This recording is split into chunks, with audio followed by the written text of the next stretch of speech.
Hello and welcome to Agents of Nonprofit. My name is Alexander Lapa, and I'm here to talk to everyday superheroes helping nonprofits using technology. Today I'm joined by guest Kirk Schmidt to talk about analytics. Kirk, welcome to the show. Thank you for having me. So Kurt, for those of my listeners that don't know you very well, can you give a brief intro of who you are? Sure. So right now I am the Director of Fundraising Optimization for Frontier Marketing. I have been in the charitable sector since 2007. I've either been a fundraiser or kind of fundraising adjacent, running different nonprofit operations, or consulting in terms of the operations, systems, analytics space. The stuff I do that's probably the most public is I do a lot of work in metrics and analytics in the charitable sector, especially trying to improve the types of metrics that we use so that we can fundraise better. Let's start by a definition then, because I get confused between metrics and analytics. Are they more or less the same? Is there mostly overlap, but there are nuances between them? How would you define metrics and how would you define analytics? Yeah, I usually talk about metrics and analytics as as a group, because that way I don't have to worry about the definitions so much. It's kind of this whole environment of measuring and applying different things. But really, metrics, kind of at a base level, is the actual measurement, the actual production of some value based on a number of inputs. Whereas analytics is really more about the process of looking at that data, analyzing that data, and trying to come up with some sort of conclusion or story based on that data. So if I were to reframe it, then metrics is just the gathering of data and the analytics is then processing it, or would you define it just if I were to take it a much more simpler approach? Yeah, I think that's a good way to look at it. Okay. So why is it important? Like, what would you, before we get to the why it's important, what would you measure first? What would you start with first, I should say? Would you start with the metrics first or analytics, or you just have to look at it holistically to say, okay, well, we have these metrics, now let's do some analysis on them to figure out what we can do and what information we can gain from this data? Yeah, it's a little bit of a chicken and egg problem, because you really can't analyze anything if you haven't measured anything, but sometimes it's the process of figuring out what you want to measure that will help you determine what you will measure. So quite often what will happen is you'll just start measuring some basic thing.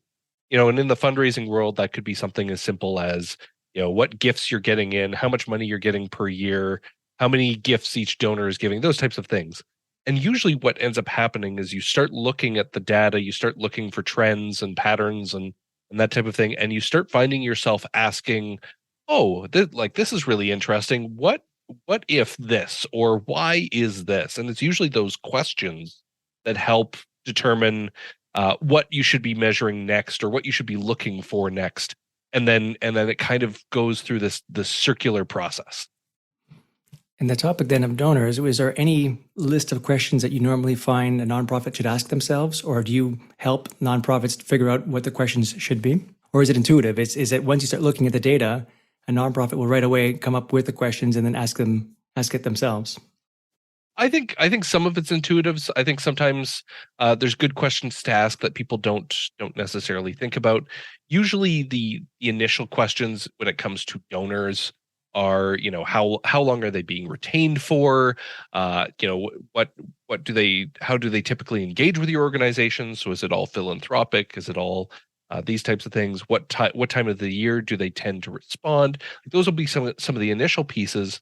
And then usually you start going down the pathway of, well, where do they live? What do they like? And you start playing in more demographic and psychographic measures where you're starting to try to determine who your donors are fundamentally, so that you can better solicit them for gifts or better serve them if you're doing programs. And so it's kind of this circular piece where you really start with this very basic, like, what kind of information can I get from my database without thinking outwardly, and then over time going, what other information can I gather, and what other information can I infer? Is there a typical moment where it makes sense to start looking at this data? Like, is it from day one, or have you seen situations where nonprofits are gathering this data but not really looking at it, and then one point saying, let's look under the hood and see what we have, and then making decisions from there? I would say the most likely scenario that I see are our charities are effectively gathering data uh, in some small degree, like in a CRM, uh, but they're missing out on a lot of opportunity to tie other data that they have together. So usually they'll run different programs. So for example, in Canada we, as you know, like there are raffles and things like that. So sometimes you'll have charities that have people who do raffles and people who do silent auction and people who give gifts, and none of those data sets are combined. So usually that initial piece is people realizing that, oh, we should probably start to know more about how things work collectively. But usually, in an ideal situation, every charity is at least looking at their data and making some sort of decisions based on that. But in reality, what usually ends up happening is several years down the road, once there's some level of sophistication, once giving is far more common and they're making more money off of fundraising, that's when they start to look at and go, oh, we have this data here that we've been gathering for all of these years. Maybe we should do something with it. Mm. And I imagine, CRM, of course, usually ends up being the hub, the center of a nonprofit in terms of keeping track of their donors. But I imagine there's other situations where donors could be in various other systems not connected directly to CRM that you would want to leverage that data as well. So in terms of having a full picture end to end, do you normally recommend, or do you normally see nonprofits pulling data into the CRM first and then doing reporting and analytics from there? Or is there another system that all these systems connect to that then does that holistic type of reporting? Yeah, it really depends on the charity and a lot of the policies around some of that data. So there's a few different ways that it can be done.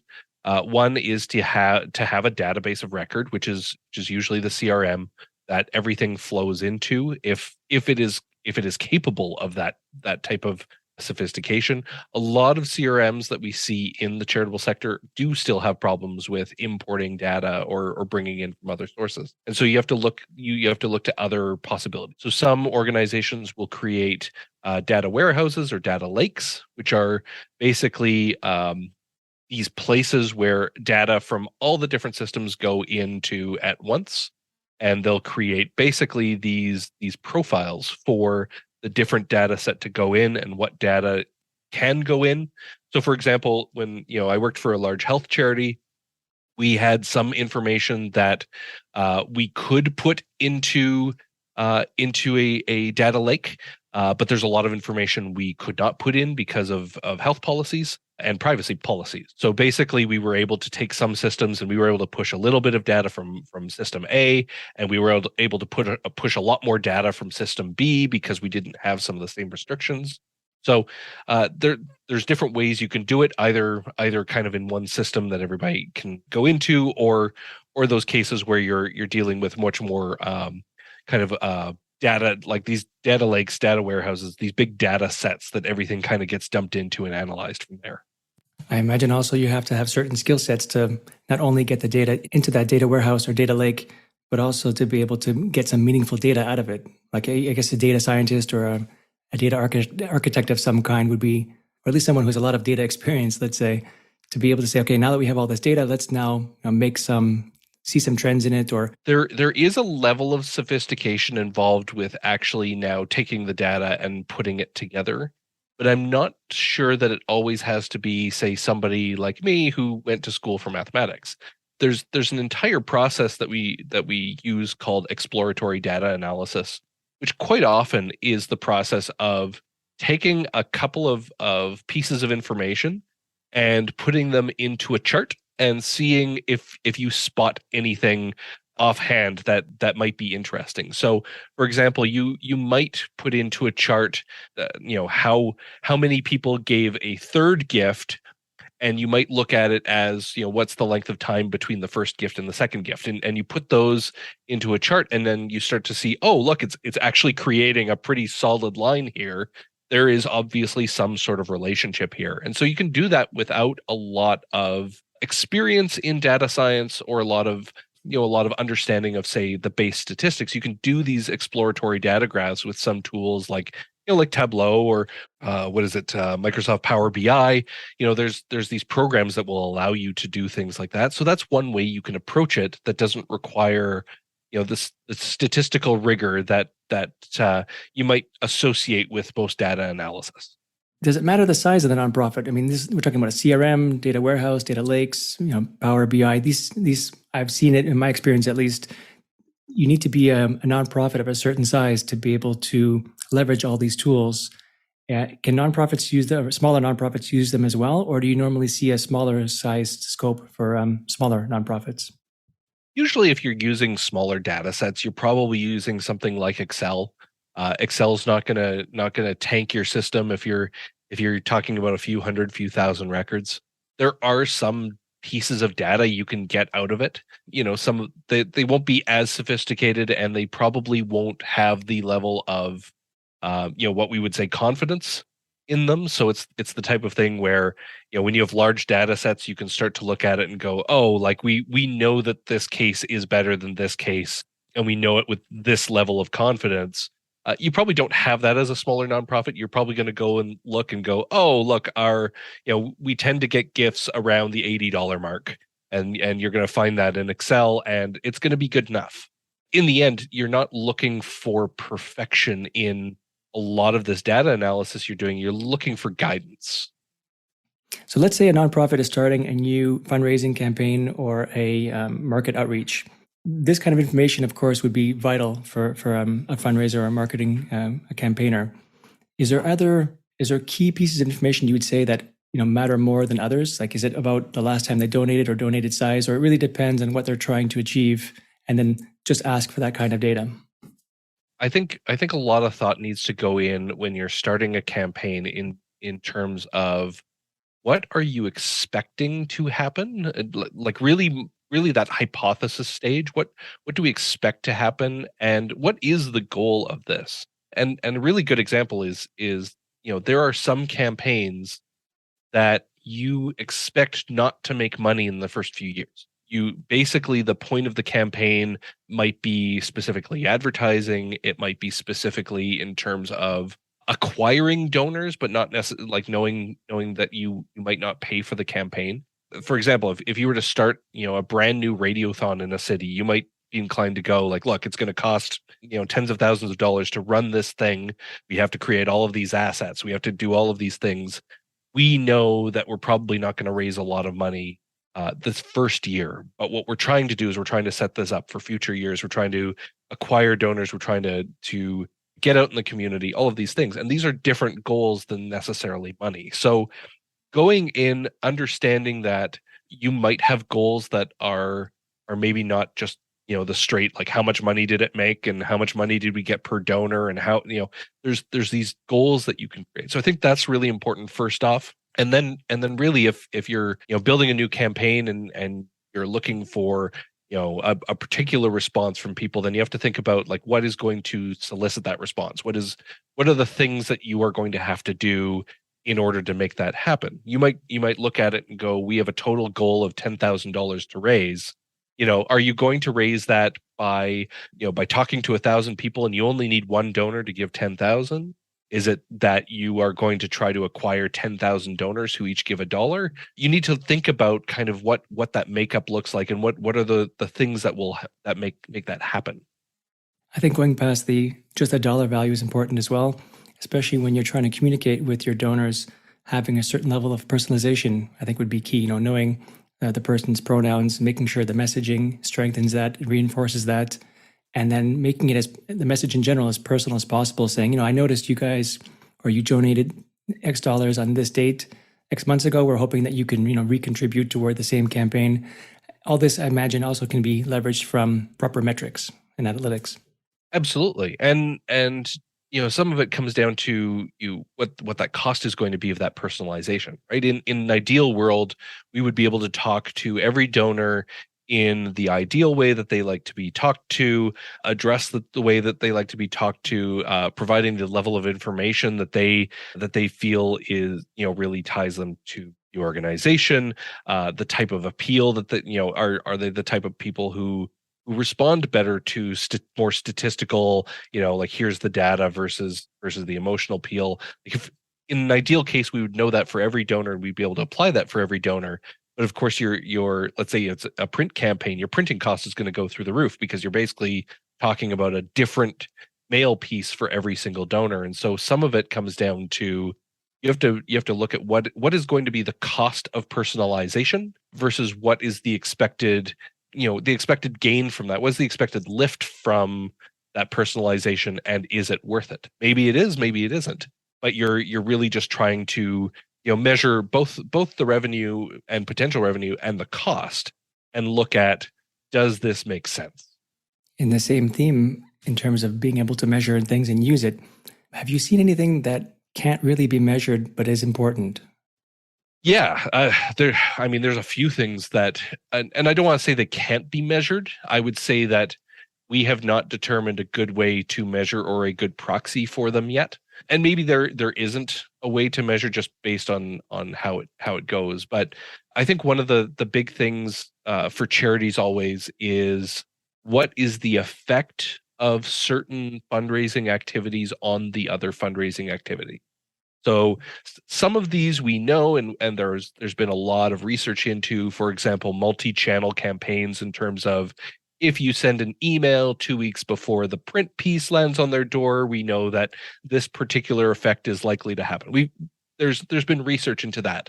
But if you have an annual event and it's a big gala and only 1,000 people attend, but it tends to get a lot of press, and it tends to it tends to be the who's who of the place you're in, does having that event and the effect of it, what we would say in economics, the positive externalities of it, do they affect the mailing campaign that you send three months later? And really the only way to properly measure that would be to live in two different alternate universes, and having one with the event and one with not, and you would measure and look at the differences that way.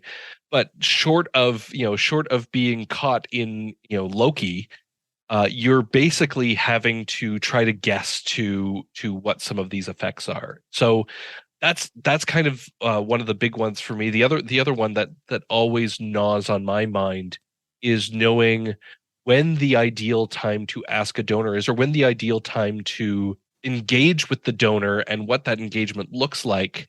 I feel like that's a little bit more possible in terms of some of its measurement, but it's still very, like, we don't know day to day, short of following people's lives like they're in The Sims, what they're thinking that particular day and what they're going to respond to a particular day.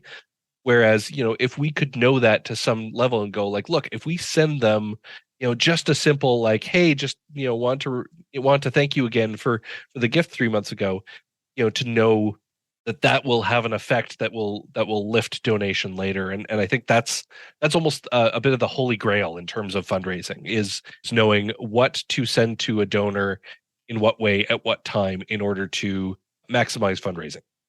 I love the Loki reference. I read a book called How to Measure Anything by Douglas W. Hubbard. And one of the principles that he was presenting was that even though you can't necessarily measure to 100% accuracy, there is something to be said about ranges and percentage of accuracy. Do you think there's some validity to that statement? And have you ever seen something like that in practice? Because I like the examples of saying we don't necessarily know the impacts of a multi-channel campaign or when is the ideal time to engage with a donor, but is there a way of measuring it to a certain degree of accuracy? Yeah, I think there's ways to look at data that will be helpful. So for example, when I talked about that gala, there's theoretically some ways that you could look at, what are the circles of influence that the people who attend the event are in. Like, are they related to some of the other donors? Do they happen to donate also when this mail campaign happens 3 months later? Like, there are things that you can measure and go like, do we see an effect? A really good example of this is, we know that when we send out print media, quite often people will go online and donate, and they might not go onto the web page that you have a fancy QR code for. They're just going to go to the general website and donate.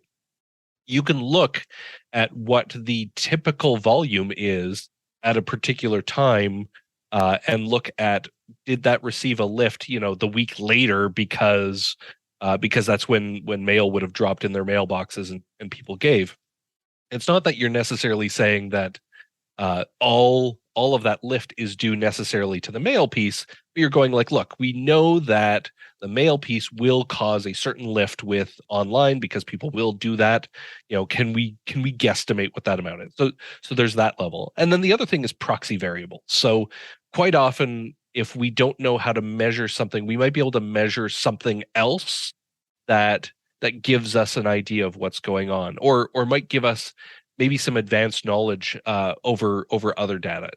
An example of this, and it's a sad example, but an example of this is, we know that when the number of domestic abuse complaints increases, it is very likely that the economy is tanking. And you are likely to see quicker economic variables based on domestic abuse numbers than waiting for the core CPI, like the inflation rates to come out and things like that. And so you can use certain variables or certain things that you see as ways of explaining things that you might not be able to measure directly. But there also is a concern of creating causality versus causation, right? One might be fully independent of the other. Absolutely. And there can be correlation, and it's not perfect, and the world is messy, even when we're doing A/B tests and closely controlling them. There are always some level of external factors that we don't think about, we don't anticipate. And it's the type of thing where what you're trying to do is really just create a level of, how comfortable are you looking at it and going like, look, that this is happening, so we also believe that this is happening, based on past history with correlation and that. But yeah, correlation and causation are it's one of those things where it's probably best not to assume that something causes the other. But if you can look at it and go, look, we know that when the price of oil is up, then these things tend to happen. It at least gives you some guidance. Is there any danger then in looking at the data and coming up with different results? I imagine that famous saying that statistics can be massaged to the message that you want to communicate. And I imagine it's the same applies for metrics and analytics. You can, if you see a particular metric you don't like, there are ways to spin it for good or for evil, let's say, or at least maybe two people analyzing the same data might get different results and then want to proceed in different directions. What can be done about that, or should anything be done about that? Yeah, I mean that's a bigger problem than you and me, but in general, for the most part, what I see when people are getting two different stories from the data, it comes down to two things. One is interpretation, and one is presentation. And so presentation is the easier thing to deal with. I'm sure you've seen plenty of arguments on the internet, because that's where you go to argue on things like climate change. And quite often you'll look at two data sets, and one person is looking at what has happened with climate over 5 years, and another is looking at what has happened with climate over 10,000 years. And you might derive a different conclusion from one of them simply because of the scope you're looking at, or the way it's presented. If you're looking at a chart of, say, your credit score, let's say you've got really good credit, and so you're sitting at, like, let's say the 750 range, but you're going between 745 and 755 on any given day. If the range on your chart is only 745 to 755, you're going to see these big movements up and down, these big peaks and valleys. Whereas if you zoom out and you look at it from the 0 to 800 range, it looks like a squiggle. And so presentation has a lot to do with how things get looked at, and even in terms of psychologically how we think about different data. Cost to raise a dollar is a major piece in fundraising. It is effectively a ratio of inputs versus outputs. So I spend 20 cents and I get a donor to give me $1 with that 20 cents. Return on investment is another metric that uses the exact same inputs and outputs, using revenue and expenses as its inputs, and it's spitting a number out. Now, if I told you that my mutual funds are making 100% per year, they're basically doubling every year. you'd basically want to get into those mutual funds because you know that you put a cent in now and 30 years later you're a multimillionaire. Um, that's compelling, 100% return on investment. But if I tell you that my charity has 50-cent cost to raise a dollar, people are likely up in arms going, what are you spending all of that money on? And yet it's the exact same number. It's just presented in two different ways because of the way that the ratio works. So a lot of it will come down to that presentation. How is the metric presented? How psychologically does that affect things? How is it shown on, say, charts? What is it compared to? A lot of it comes down to that. And then there's always interpretation problems. Again, this comes down to correlation and causation problems. Quite often when you're coming down to a conclusion, you're looking at it from a particular way, going, looking at this data, I assume this thing, and once you look at other data, you start to go, oh, my interpretation changes. A good example of this is overall retention rate. You might look at a database and go, oh man, their retention rate last year was incredible. They're doing fantastic. And what it turns out is they didn't do any acquisition the year before, and so because new donors acquired tend to not be retained at as high a rate as people who have been around for a while, all of a sudden your retention rate goes up, and it has nothing to do with anything you've done with stewardship or any type of retention. It has everything to do with, did you actually try to get new donors, and because you didn't, your retention rate is higher. What are the implications of that? The implication is that over time, you're going to just keep losing donors until you have none left. So it's about looking at those other variables, looking at the other things around it, and going, can I still be at the same conclusion knowing all of these other things? It's a big problem in terms of misinterpretation, and it usually has to do with, are you looking at big enough of a picture, and are you showing the data in a way that is intentionally misinterpreting? Yeah, those are great points. And I totally agree with the presentation, because that 50% versus 200% or 0.5 and the 100% makes a big difference in how you perceive things. There's a common principle about loss aversion, where people are more afraid to lose a dollar than gain a dollar. And that kind of bias and cognitive thinking can be leveraged, for good and for evil. You can make the same thing look really, really good, or you can make it look really, really bad. Absolutely. One thing I thought of as we're talking is going back a bit more to the project side of nonprofits. I've noticed, or I ask the question very often before I come in to do a particular project, is there a baseline? Before I can help, improve their fundraising or improve various elements within a nonprofit, I'd like to know what the starting point is.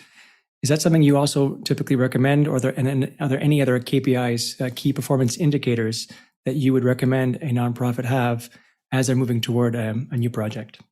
I think it's always important to have some base level of data that you kind of know what has been happening, and it's important to look more than 1 year. It's very easy to go, oh yeah, last year here's what our giving looked like, here's how many donors we had, but you don't know if last year was an anomaly or not. The last couple of years, there's pretty much some asterisks beside on most data analysis because of what happened during the pandemic, and so is the year you're looking at representative of general. So you're probably looking at more than 1 year. Depending on the project, it might depend on what you're looking at. Total giving is a good base metric. It has a lot going into it, and it's what's known as a lagging metric. So you can only measure it after the data is in. You can't really predict anything based on it. But you could look at things like that: number of donors, total giving. You could start looking at, I think it's always important to look at things like, acquisition and retention rates, especially if you're bringing in a new channel or some new way of fundraising. Costs are always important. I don't usually like to say, this metric is the best metric and you should use it all the time, because it really does depend on the project. What I like to advise is using metrics that are unlikely to change when most of the data is unchanged. So, for example, average gift, I tend not to talk about a lot, because quite often what will happen is somebody will give a very large gift in a particular year and average gift will skyrocket. And it doesn't really mean that most of the fundraising has changed. It just one gift happened to come in that was larger than expected. And so you want to look at measures that are unlikely to be affected. So you might do something when it comes to average. You might trim an average, or you might use median, or you might use something that is more indicative of what the typical experience is of the charity. So it's important to think about that. Think about what is happening from a trend perspective. In general, it does depend on the project, and it does depend on what you're trying to achieve. If you're doing something that will probably bring in a lot of donors but not a lot of money, total giving probably doesn't matter too much to you. It might be good to have, because if it happens to be a wild success, let's say you decide to go out and go on social media and just have somebody dump ice water on somebody else. You might want to know what your total revenue is before you do that. But I don't think the expectation of what you are going to raise is going to end up being millions upon millions of dollars out of nowhere. So it's important to go in going like, what are we trying to achieve? Are we trying to achieve engagement with this? Are we trying to have this hashtag just show up enough times that we get advertising out of it? Then you look at the baselines based on that, and you might just have some other variables just in case you're the next ice bucket challenge. Going back to having sufficient data, I imagine the pandemic obviously threw out and skewed all these numbers, especially if anybody or any nonprofit that started within the last few years. Because I did hear somewhere that quite a few did actually start during the pandemic. So it must be hard at that point to establish a baseline, or at least usually recommend putting the pandemic numbers into its own little bubble, like keeping it separate from everything else. It's always hard when you start something to have data. And it doesn't matter if it's a charity or not. And I remember having an argument back in university about starting a group was starting a program, and we said, what do you expect to do out of this? They said, we can't know. It's a pilot project. And like, well, I can go onto Google for a few minutes and probably find other pilot projects that did well. So I think there's ways that you can look at data that doesn't necessarily need your own internal. You might look at what are like charities, what is the experience of organizations that started in a particular, like if your town, your city, whatever, has a particular geographic traits, whatever it is, there are ways that you can kind of look at it and go, here's what we expect to happen. But yeah, you won't have a lot of that internal data to baseline it and go, how are we going to do on this? And so you're effectively looking at, what is the first set of data you're getting in, and can that be a reasonable approximation to, what you're going to do if you scale this? And that's always the question, right? Is if we were to invest, 100 times as much as we invest in fundraising now, would this scale at that level? And when you're starting out, you might get a few gifts in, and it's because you happen to know some people and you were able to get them to give. It's probably not indicative of what's going to happen if you try to do a direct mail acquisition campaign. And so you have to just kind of borrow information where you can from other people, get advice from other people, and test. Run a smaller version and see what happens. Kurt, this has been really insightful. Thank you for your information. Where can people find more about you online if they have additional questions they want to follow up on?